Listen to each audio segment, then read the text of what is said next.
Mutton curry ఈజీగా కుక్కర్లో ఎలా చేయాలో చూద్దాం. తగినంత ఆయిల్ వేసుకొని ఆనియన్స్, పచ్చిమిర్చి, అల్లం వెల్లుల్లి పేస్ట్ బాగా వేగిన తర్వాత 1/2 kg మటన్ని వేసి ఉడికించుకోవాలి.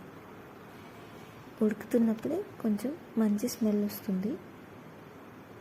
ఇప్పుడు మనం కొద్దిగా కల్లుప్పు చల్లుకోవాలి.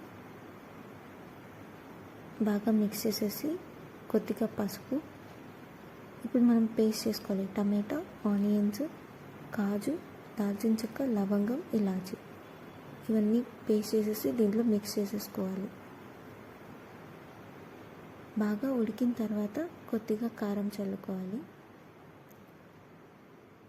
తగినంత వాటర్ పోసుకొని కొత్తిమీర, పుదీనా కుక్కర్కి మూత పెట్టేసి 13 విజిల్స్ వచ్చేదాకా ఉడికించుకుంటే సరిపోతుంది. కొద్దిగా చల్లారిన తర్వాత మనం serving easy and tasty mutton curry